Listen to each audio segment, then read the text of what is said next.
Welcome back into TF. It is now time for Department of Trade Consumer Protection update. Michael is here, generously taking his time out to help us share the latest in, consumer protection information. It is. Apparently, I'm still working out the kinks for the new year, but nevertheless, hi. Hi, Jeremy. Hi. So we're spotlighting today the law enforcement impersonators. And when you shared this with me, I said, man, this is still happening? Yeah. And you're like, Jeremy, it's still happening. And that's why you come here and we have these discussions. It's to bring attention to these. So you're seeing upticks of people impersonating law enforcement. We are. Pretty interesting. We've seen it the past couple months for sure, and I know we've talked about it in the past, and it spikes here and there, but this one's spiking probably for at least 2 months now. And just this morning I was talking to the team, and we had a few more calls from local law enforcement. One thing that they're doing pretty consistently throughout is it's called spoofing, and they're masking the caller ID to make it look like it's calling from that local agency.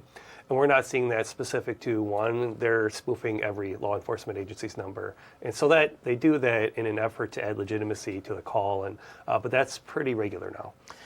So my first thought is, well, how the heck do you not know it's not the police department? Well, what they're calling for sometimes might make you pause and think that, in fact, you did. One of the most common ones is calling and saying that you missed jury duty.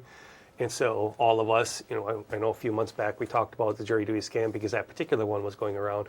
This time law enforcement's calling or purporting to be the same thing, saying you missed the jury duty and that now there's going to be a warrant for your arrest and you need to pay this money to take care of it.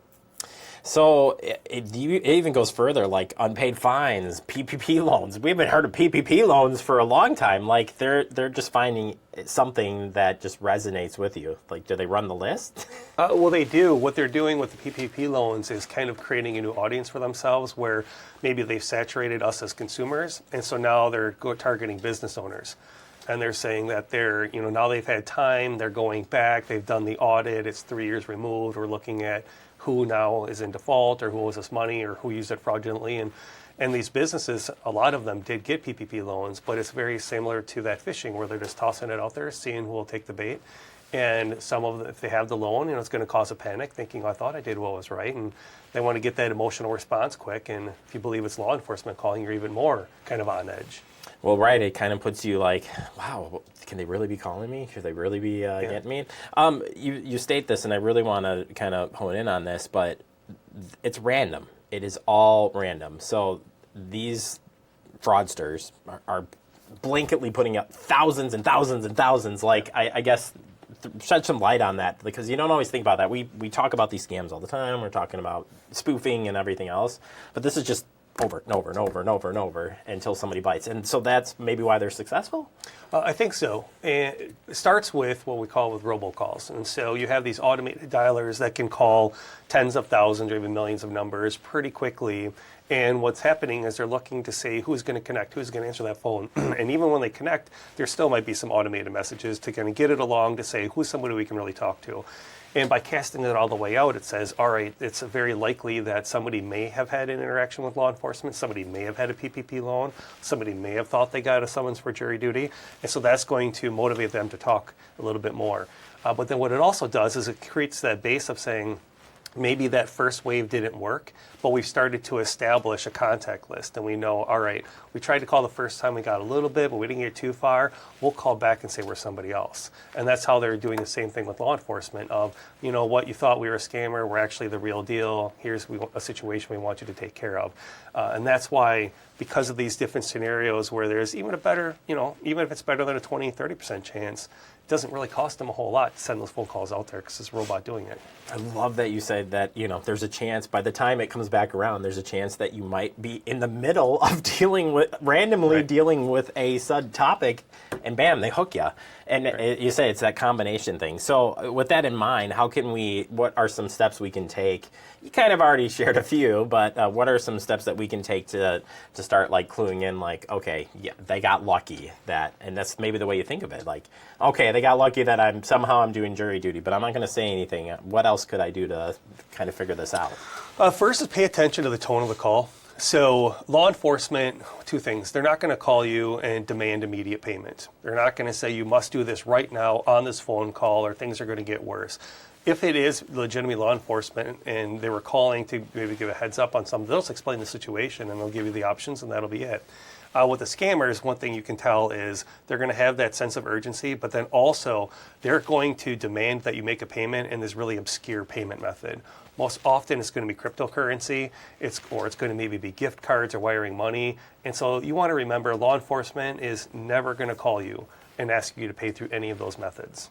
And then ultimately, you still got the not trusting caller ID. You still got the hang up, but threatening calls of any sort, coming from email, phone, you really, at this point, do you really take it serious, or do you take it like, here we go again?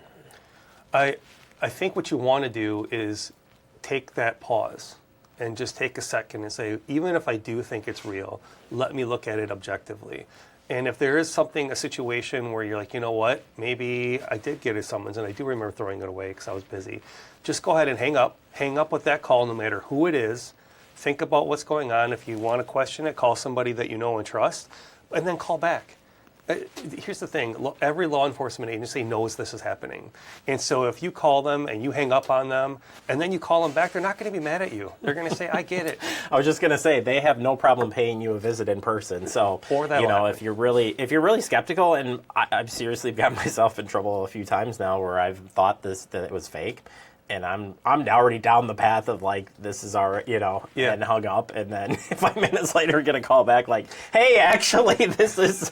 And I was like, well, hey, I told you, if you're really legit, you'll call me back and we'll figure a way there. So at this day and age, it feels comfortable. But when you think of the law enforcement piece too, I'm glad you mentioned that because they are familiar with what's going on here. And my final question would be just on reporting it. So obviously, law enforcement is reporting it to you guys, to DATCP. But we need people to report this as well because we can keep up on these trends and maybe find out what are they adding to the list of things to hook people. Absolutely. We really encourage everyone to report that to us, and so that we can keep track of what's happening to do exactly what you said. But then also, if we see a trend, we'll reach out to the law enforcement agency and just say, hey, heads up, we're getting calls about this. I'm sure they are too, but it at least allows us to work together to get the word out there. And so that if they are getting some of those phone calls back or they have to reach out on something a little bit proactively, they can get ahead of it. All right, Michael. Well, I appreciate the tips. If people want to learn more about this or just staying up on any scam or reporting it, where can they find that information? They can do all of those at our website at datcp.wi.gov. And if you have any questions or need more assistance, feel free to give us a call at 1-800-422-7128. Appreciate the time as always, Michael, and we'll catch up soon. Thanks, Jeremy.